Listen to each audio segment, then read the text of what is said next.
The boardroom, the field, the leadership table. To most, it's just the office. To me, it's the arena.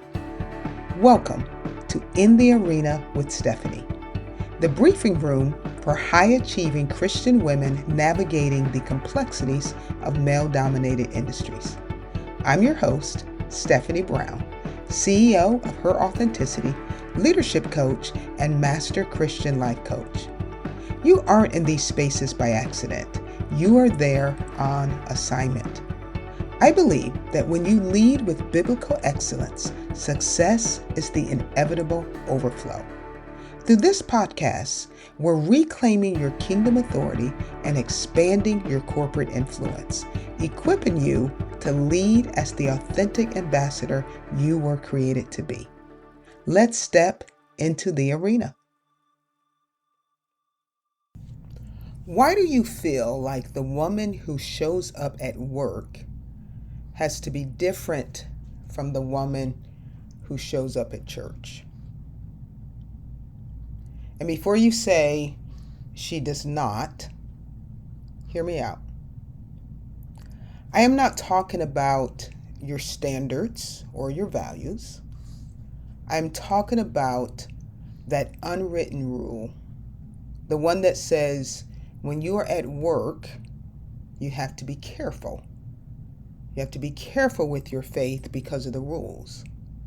And when you are at church, you have to dial back your leadership because you do not want to come across as too much. You might be thinking, I do not do that. But your body tells a different story. You didn't always know what was causing that slight knot in your stomach before certain meetings, or that low-grade tension you have been carrying around so long that you have even stopped noticing it. And what about that small voice that shows up and says, be careful. Do not let them see too much. You have felt it. You've heard it. You know what I am talking about. And it's these identities that are within you that you consistently try to accommodate them all. This is what we're talking about in today's podcast.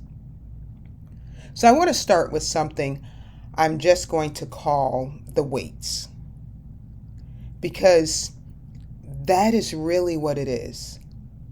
It's an actual physical, emotional weight that comes from trying to balance two identities and not being able to set either one of them down. We sometimes hear this framed as wearing multiple hats. But are they hats? I think they are identities. And the invisible pressures of trying to be perfect in each one is what I am calling weights. I can remember a season where I carried a lot of these weights. I was getting up early to accommodate my international teams. I was in meetings all day and then starting my actual work late afternoons into wee hours of the morning. I was fully committed to my work because I believed in excellence, and I was not going to let faith be an excuse for mediocrity. I was also fully committed to my church obligations because I was not going to let my career take priority over my relationship with God. It has always been and will always be God first. So I was staying up late, preparing for the various ministries that I was involved in, preparing for various meetings and projects I was working on at work. And both ministry and career were getting everything that I had. I was burning the candle at both ends and had little time really for anything else. I also remember someone saying to me, "You don't know how to relax." Of course, my immediate response to that was, "Yeah, I do." But as I look back, they were right. I realized that I was not also talking about the weights, which maybe could have helped me some, but who would I talk to them about, right? Who would I tell about the weights that I was carrying? Because I felt like the people at work did not need to know what my schedule looked like, and the people in my faith community were counting on me to show up ready to give, to serve, and do all of those things. Besides, there were also those who thought that, being busy was a badge of honor. Most could not really understand the work schedule anyway, so I just kept moving. And that's the first weight that I'm talking about tonight. It's the unshared journey. It's when you almost feel like you have to do this journey or that part of the journey by yourself. Yes, there are people that you work with, but when they are not ambassadors of Christ, they don't fully understand. They only can understand one side of it. It is the thing you are carrying that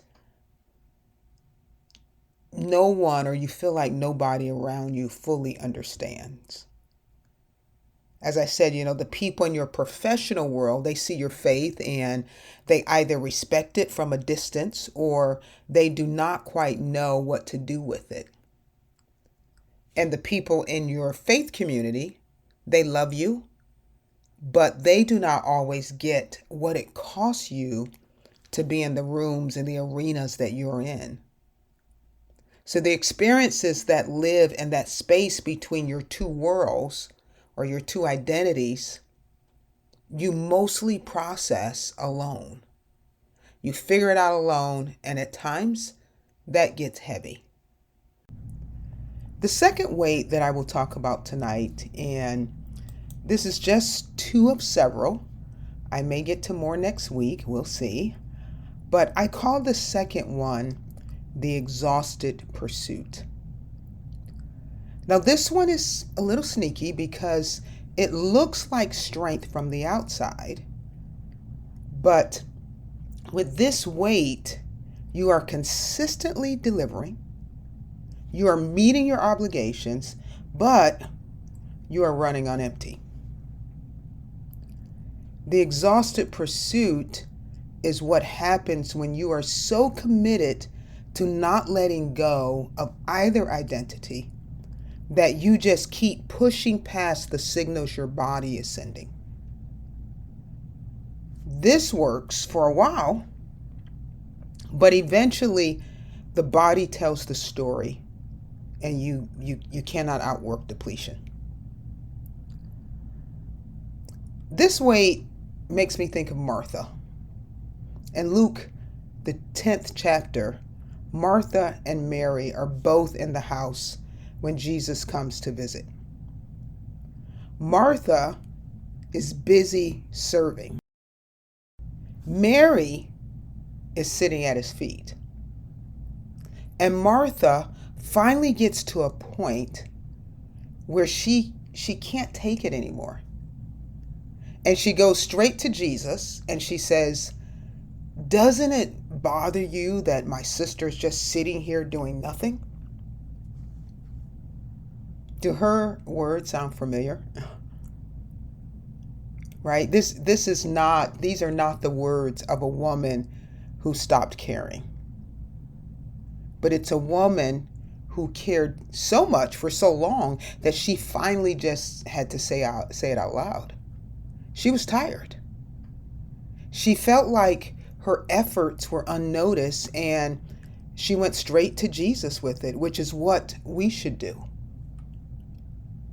I want you to notice that Jesus did not rebuke her for working. He said, Martha, Martha, you are worried and you're upset about many things, but few things are needed. He wasn't dismissing her. He was naming her weight.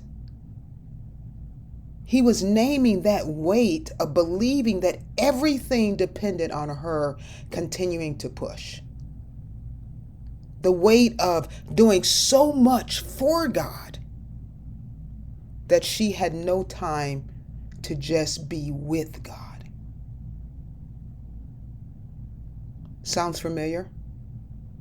I think a lot of women in the arena relate more to the doing than the being, because the being feels indulgent, but the doing feels responsible. But let me say something here. You are not just a high achiever in the arena. You are an ambassador of Christ in the arena. And those two are different things, right? And because you are an ambassador of Christ, that changes everything. Because an ambassador does not just perform.